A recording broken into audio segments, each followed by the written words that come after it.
welcome to Getting Your Money's Worth, the show that focuses on value.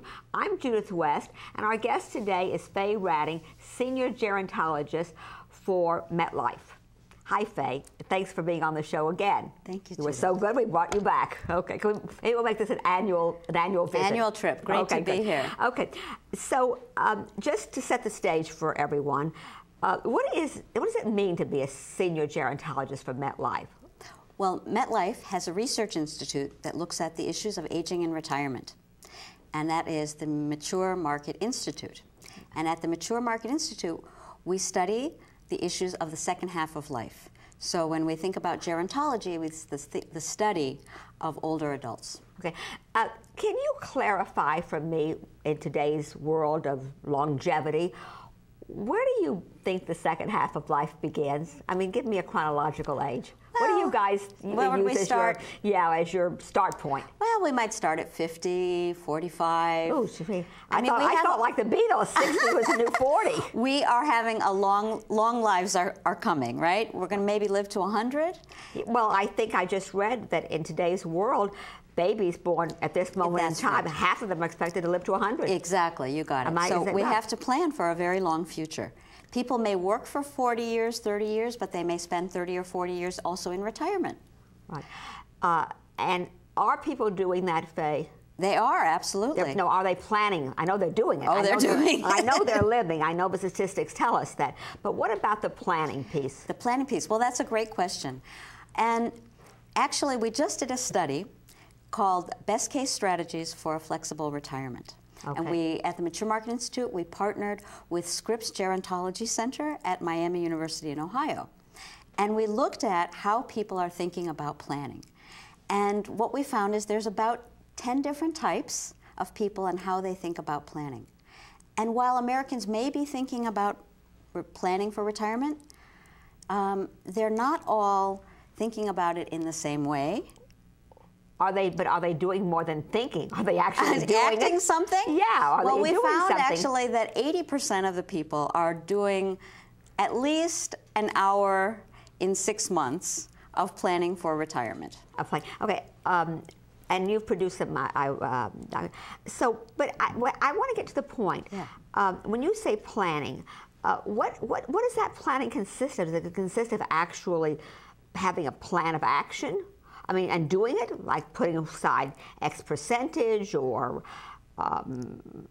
contributing to some kind of a fund?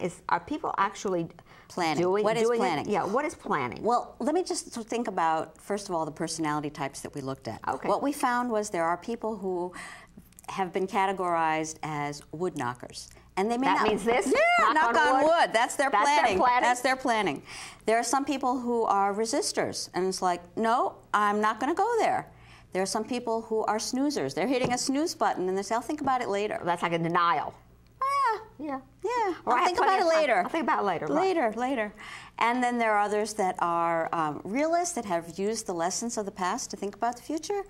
And then the archetype really is the preemptive planner.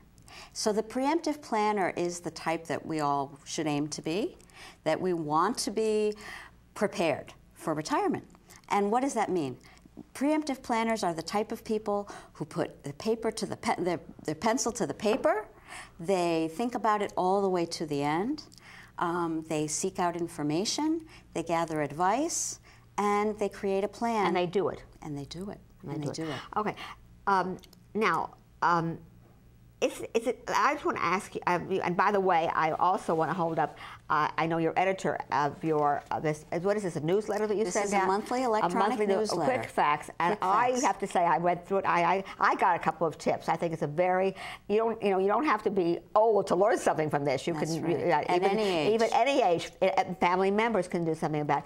So I think this is a very valuable asset which folks can attain through going on our website. They can sign up for it. All they have to do. I don't want to get that. And you have some goals in here about retirement. Some talk in here about retirement. Well, what we do is actually we take little articles from all different publications and media outlets and condense them and put them into a quick facts format. I thought this is very good. Quick facts.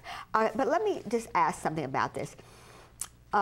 Is it ever too late? Suppose someone wakes up and says, "Gee, I'm 55. I'm 60, and what am I going to do?" I'm going to face retirement in 6, 7 years. Does that person have options? Absolutely, absolutely. It's never too late to plan.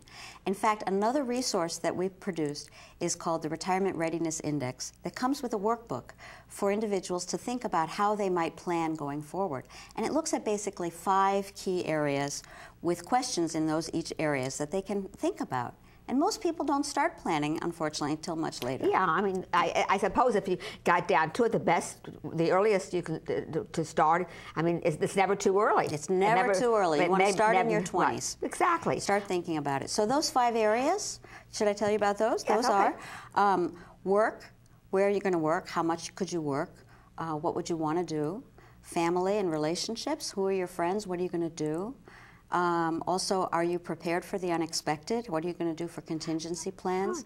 And then there's, other categories as well. But, most of what you say, Faye, in terms of the quality of the life, how are you going to spend your time? Right. What are you going to do? Yeah. Who are you going to interact with? And we know from all the research, and this is your field, but still, we know from the research that folks, mature Americans that are living long, are much better sustained by having activities and friends and going out and meeting people, not being a hermit in their apartment. Absolutely. Most of that stuff requires money, and where are folks going to get the money and then the other thing I want you to speak to is, what about people who did things the right way and they're stuck now in this economic debacle where they did plan right and it's not working? That's right. We have found from the research it's true. So tell me something. What can those folks do for themselves? Well, to seek out different resources, to get advice, try to find work, try to create some kind of It seems to me, and you're the researcher here, that we have a problem in this country. Well, we have actually another initiative at Metlife out of the Metlife Foundation. It's called Encore Careers, for people who've worked in different fields throughout their lives and used their experience to help others. Well, that's a very good, yeah. So that's another important area that people can look into to still be active and be involved. And they may not make the salaries necessarily that they made in their former careers, but they have an expertise to bring, and it will bring them the satisfaction of helping others. Right. I was going to say, a lot of retirees don't expect to make the same salary, but they wouldn't mind what used to be called pin money or little extra spending money. And I think that's part of what you're offering also with this Encore Careers. Encore Careers. So think about how you can be of help to an organization that could benefit from your expertise that you built up over the years. Right. So this structure, this planning that you're talking about. Yes, the Retirement Readiness Index. Planning Index. Is there a format that you give people? You mentioned a workbook. So that they have a sample or a formula of how to prepare? The Retirement Readiness Index, again, is a simple workbook with questions in those 5 categories. Also family, leisure, as you mentioned, and contingency planning, so that people can check off the questions. How far along are you? Have you completed this activity? Have you completed it fully, partly, or somewhat? And you can compare yourself to the research study that we did by the same name. And you can see how close you are to having completed different activities in those categories. So it's a great guidebook to think about planning for the future. Right. And that's also available on the website, maturemarketinstitute.com.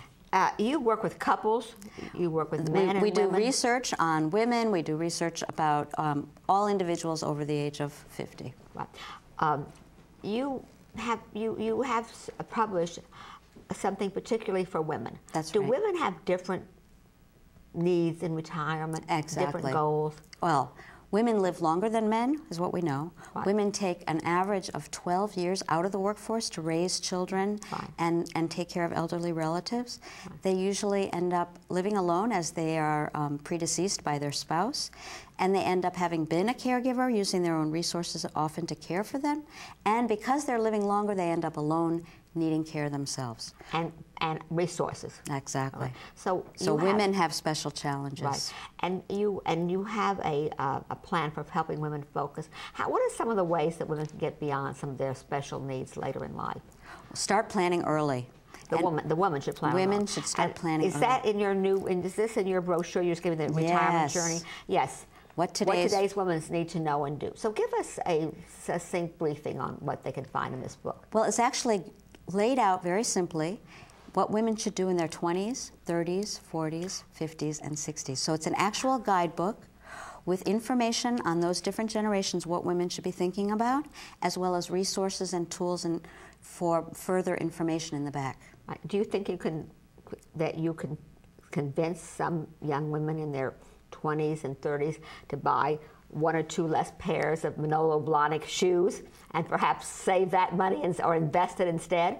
Well, there may be a movement toward that kind of thinking. Isn't that what we're kind of talking about, though? Yes. If you start early in life, you have to be prepared to give up some immediate gratifications to ensure your future. Isn't that really the heart of what we're talking about for young people? I think there's a whole change in society to think that having things is not the most important thing in your life anymore. It's really about the relationships, the quality of life, and saving for your future is really important. And young people who've lived through and seen economic downturn, and especially as of now, and have seen their parents and other generations struggling, may be more aware of this. Right. I'd like to quote Margaret Mead, and she said that our thinking binds us to our past, and that events from early childhood and our young youth really can influence us.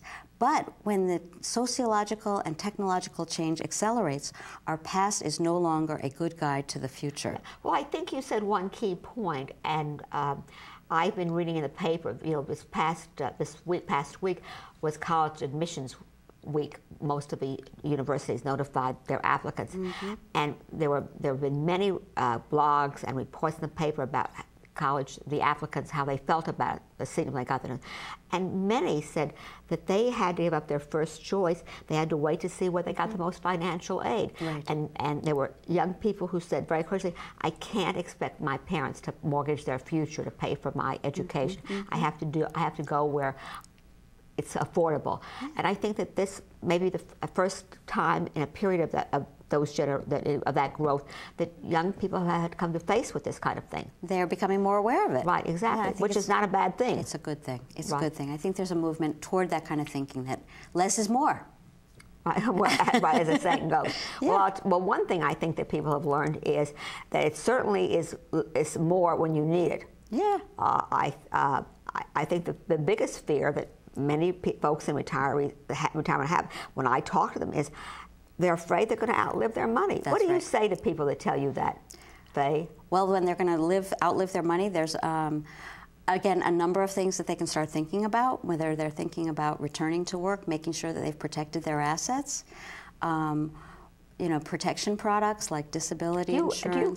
Does your organization ever work with volunteer organizations or employers to understand that there's a wealth of talent in this country that is being underutilized, which is the wisdom and experience of people who are in retirement? Yeah. Well, actually, I think that the Metlife Mature Market Institute does a broad array of research, and we look at all aspects of older adults.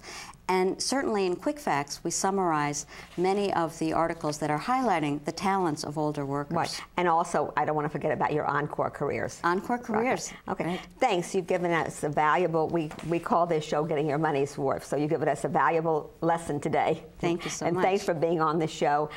And we're going to welcome you back next year. Thank you so much, Judith. You're going to come back at a point in time, you're going to say, that's done.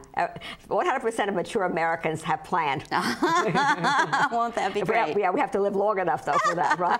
Anyway, thanks for watching. I'm Judith West, host, and our guest this afternoon is Fay Radding, Senior Gerontologist for Metlife and editor of Quick Facts. It's a well worthwhile newsletter to obtain. Thanks for watching.